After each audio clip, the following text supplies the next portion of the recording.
but we fundamentally have to have a value proposition economically and relationship and all those things above commodity, because asking a farmer to sell cheaper or at the same price as the commodity is Makes not a zero strategy. sense. No. Is not a strategy.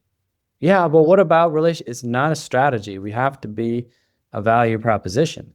We have some exciting new changes coming to Map It Forward in 2026 to support the rapid growth we're experiencing around the world. After seeing the impact this podcast has had on businesses and professionals in the coffee industry who have access to it in English, we've decided that we'll be working hard to make it available in other languages that encompass our amazing and diverse industry. To fund that growth, for the very first time in a very long time, we'll be inviting advertisers onto the global podcast and the Map It Forward Middle East podcast. So, if you're a small to medium-sized company and looking for B2B advertising opportunities in the coffee industry, either to our global audience or specifically to the Middle East audience, and you believe that our values are aligned, please send us an email at support@mapitforward.org or DM us on social media and we can start a conversation today. Check the show notes for links.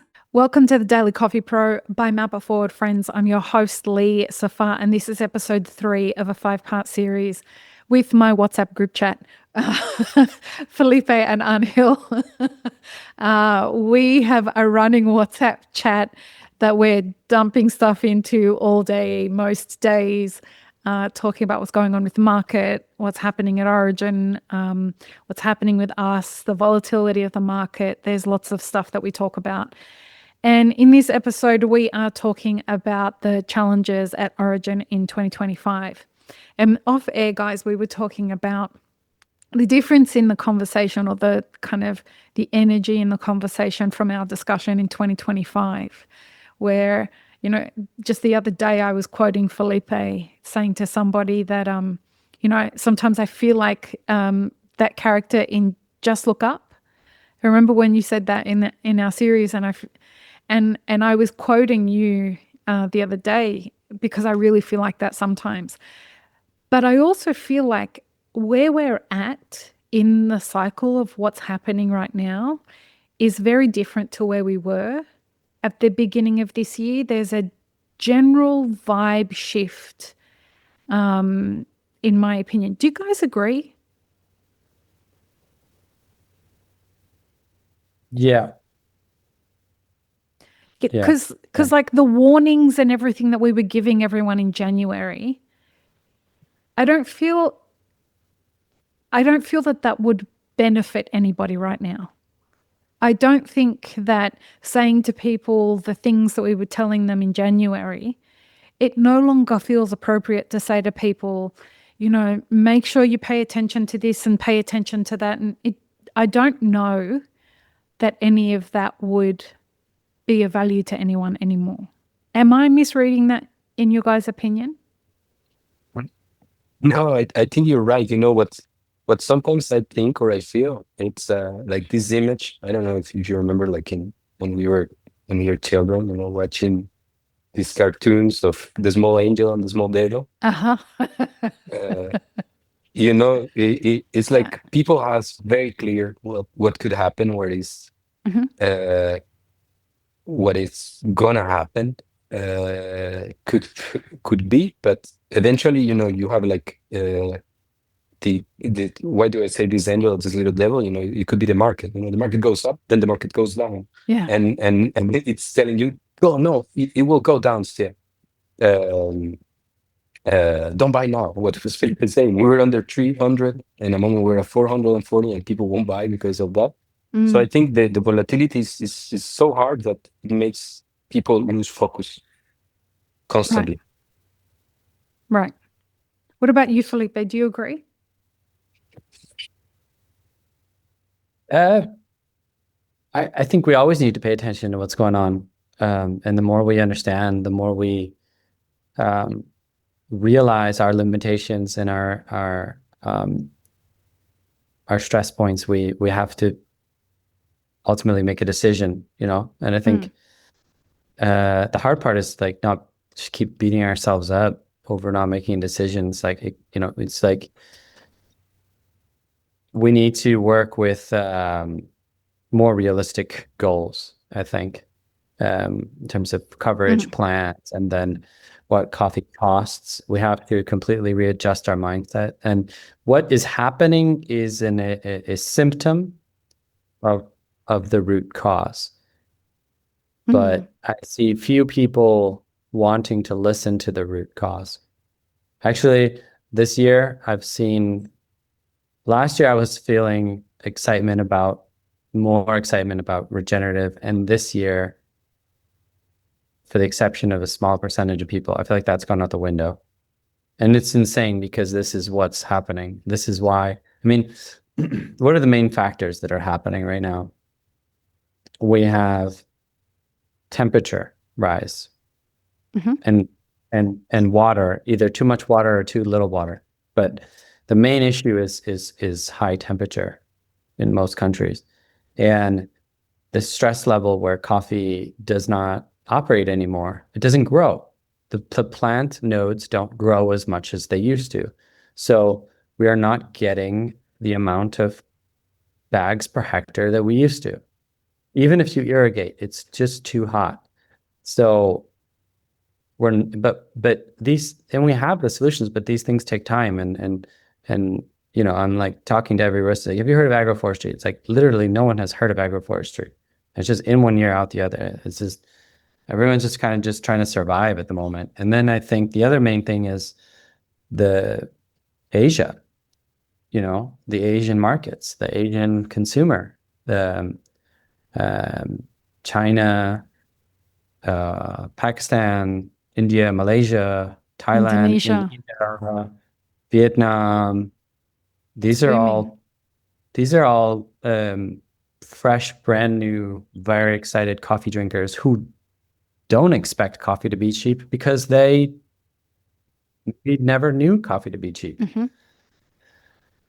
So you have people that have been in coffee forever with one expectation of what the world should be, and it's not like that anymore, and they're struggling with trying to adjust to that. And then the other thing is we're going to see a whole lot more Robusta.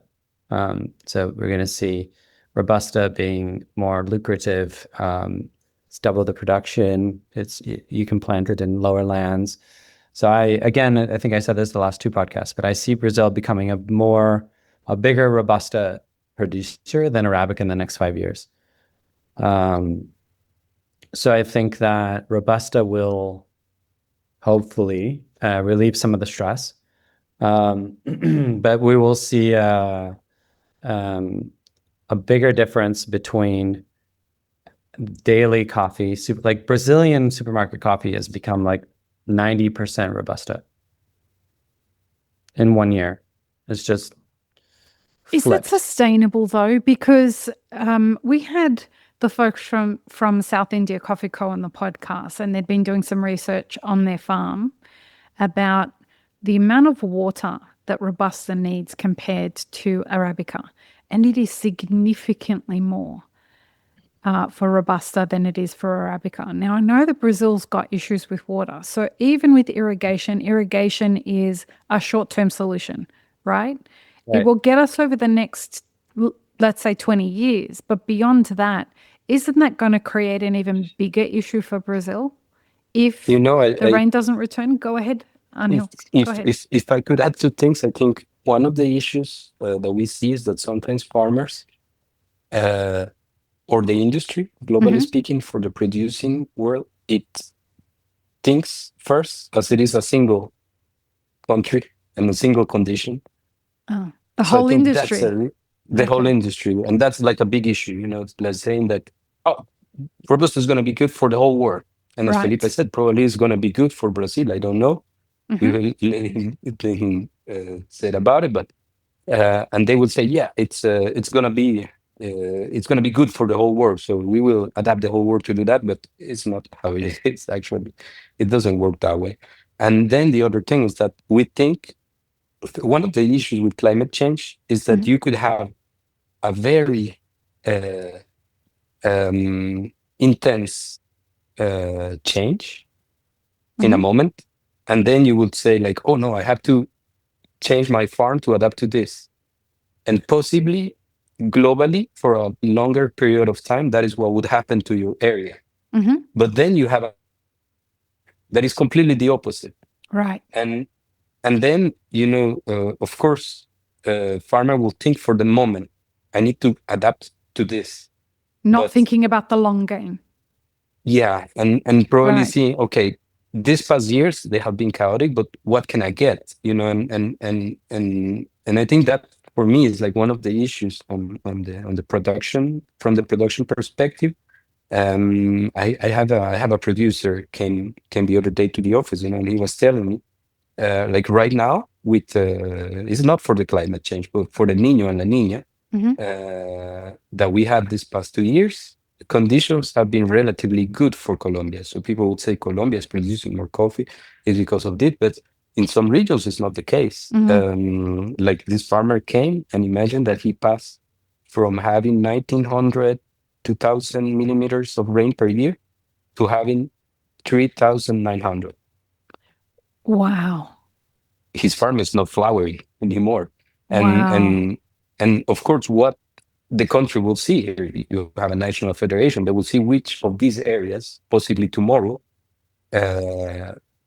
will not be good to produce coffee, and they will start switching volumes to others, and like what Brazil did in the 70s, switching from Paraná to Cerrado for the frost.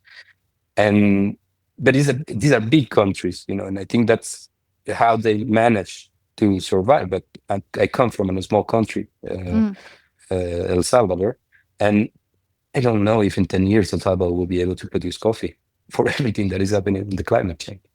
Is that accepted within El Salvador? Do coffee producers accept that may be a reality of their future? It's a very deforested coffee, the country, sorry. Having a lot of issues of hydric stress, having every year, let's say, like what I'm telling you, for the past 5 years, the winters, which are called the humid season, are very poor winters. Last year was a good one, and everyone's like, oh, good. Water is back, so we are going to be able to produce again. But people is forgetting that it's a very deforested country with a lot of hydric stress, and it's not for a year of good rain that would change the long term how the country will be shaped, And I don't know if people see it. I don't know if people analyze it. I know some people does because I know them. They tell me like there's no future in doing coffee. I had one colleague at Belco. He started doing an internship at my family farm. Oh, no way. And Felipe knows him, is John. And I still remember at the end of his internship, of his 6 months, his French, his recommendation was to switch to citrus, my family farm, from coffee to citrus. And this was 6-7 years ago. I want to ask here about specialty coffee, because if the price of coffee is doing what it's doing in 2025, and it's getting harder to grow coffee in some origins, and other origins are benefiting from some weather situations, water, switching to Robusta, etc., what's happening to the specialty market? Is it viable long term? I know both of you have an opinion on this. You want to go first, Felipe? They're trying to be very balanced, folks. Like, let me tell you, this is half of the kind of opinions that we get in our group chat. But go ahead, Felipe. I can see that you have stuff to say. Look, it's not easy, and it's gotta change. The world changes. You need to change. Why isn't it easy? Well, because it's not possible. Let's say it's very difficult to run a purely specialty business today. Tell us about the disconnect there, because that's at the heart of it. There's a disconnect between the demand and the motivation behind the supply. to think as a consumer. Look, if a cup, you know, if a croissant costs $2, $3, a loaf of Wonder Bread costs $3, but a croissant costs $3. You go to you made the croissant or the specialty bread or something. But if a loaf of bread costs $20, where does the specialty bread go? I mean, it has to go up. And so I think there's a moment that you almost have to break up specialty into a few. This is my personal opinion. You have to think about how things are consumed and where they're consumed. And it gets to a point where specialty is, what is specialty? It's got to be 85 plus or 86 plus, depending on how you consider it, but it's consumed in a luxury context. And you need to understand what that means, what a luxury context means. And, you know, I love, in college, I took a class on philosophy of luxury and just what, you know, the term has been prostituted over time, but the philosophy and idea of luxury came when people had a choice. When they became farmers, for example, they had an abundance of grain and they could choose to paint or choose to make art or do something else. So whenever you're drinking coffee for the act of coffee, for the need of coffee, that's not a luxury. But if you're drinking it because you really want this, because you enjoy this, then that's a luxury, wherever that is on the point scale for you. And so when the market is really low, everyone can drink no matter what. Like even like hotels can serve that. So, but what about the motivation for farmers to grow it? The motivation goes down when you talk about, and it sounds counterintuitive, but if you can just produce volume and you can have 60% margin, and it's already hard to work to be a farmer, and if you can just throw that in the mechanical dryer and then just sell it, and you can and quality is not an issue. Quality is not an issue. You just deliver it all in one piece to one person, to one co-op, whatever. Get paid on the same day. Yeah, it's specialty takes so much more work and so much more this and that. So you really got to love what you do. So I think the whole business model, we've got to take money out of the equation and say about what do we want? What kind of world do we want? What kind of business do we want? What kind of experience do we want? And it's hard to do it when you're running a company. It's like driving a car at 100 miles per hour and changing the wheels, you know. But I think specialty will have to have a strategy when the market is low, a strategy when the market is high, a strategy when the market is volatile. But we fundamentally have to have a value proposition economically and relationship and all those things above commodity, because asking a farmer to sell cheaper or at the same price as the commodity is not a strategy. No, is not a strategy. Yeah, but what about relation? It's not a strategy. We have to be a value proposition. You know, and we have to work on our margins and how do we so we have to raise our prices. But I think on all level, fundamentally, things will change. Like I think coffee shops will probably change. I think having a rent the size of they do for coffee shops with a coffee focus, it's either you'll become a restaurant or a store, or you're going to be a micro. The business model has to change. Micro coffee stand. You'll be a micro coffee stand inside another business. Yeah. You just cannot pay the kind of rent and staff. The 90s cafe, the 2000s cafe, I just don't know how many of those can continue the way they are. So we need to think outside the box. We need to slim down our costs. Like maybe at the prices where specialty will be, rent cannot be a third of the coffee, you know? So it's just, I think it will continue. I think it will change. I think people will always want better products. I think philosophically, we have to relook at what we do and why we do. We can go swing back to that, but I don't know if I answered your question, but You did. I want to, before I ask you the next question, Angel, what do you think is going to happen at Origin with regards to specialty? The very beginning of specialty coffee was the coffee crisis of the prices of 1998, 2002, when market get to 44 cents a pound.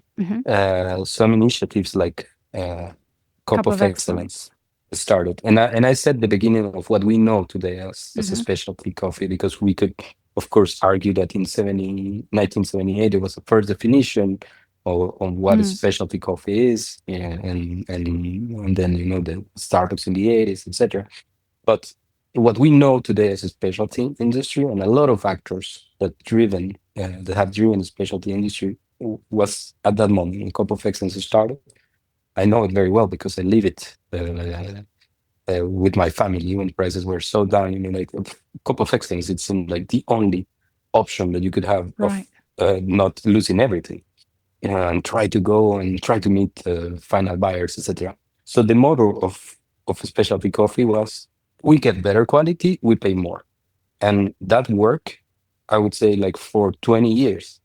But I think things have changed, and I think this argument or this speech was in a moment used by everyone, and first you could experience quality globally went up. Like you could have a very intensive, extensive mechanized farm in Brazil, doing high quality coffee. Would that be a specialty? And why do I think that we should change the angle now? Because like what I like to say that we do, for example, is that I said we develop sustainable supplies, and from our supplies we get products, and then, you know, once you have highlighted your supply, the communities you're working with, what you're doing in this community, and the way you're trying to work on a global quality with them, then you talk about the products. Because I think that right now we were so much focused into products, you know, and for that problem, there was for that issue, there was like, in a moment it was the microloads, you know, and we could make the best microloads, and then it came the fermentation, and then it came the infused coffees, and then in my moment, as we don't know what else to do, let's talk about matcha, you know. It's not that I have anything against matcha, of course, but I mean, we are coffee industry. You know? And so I think for me, it's like, okay, we use everything about what we can say about the product, you know, let's highlight. Right now is the time for the supply. It's a more integral angle to approach the specialty coffee. I'm tempted to bring in the conversation about coffee that costs $30,000 now, but I'm going to leave that for the last episode. In the next episode, the fourth episode of this series, we're going to talk about the role of consolidation, because I think that's a really important thing for us to discuss before we talk about $30,000 a kilo coffee. So join us for the next episode, folks, and consolidation is where we're going next.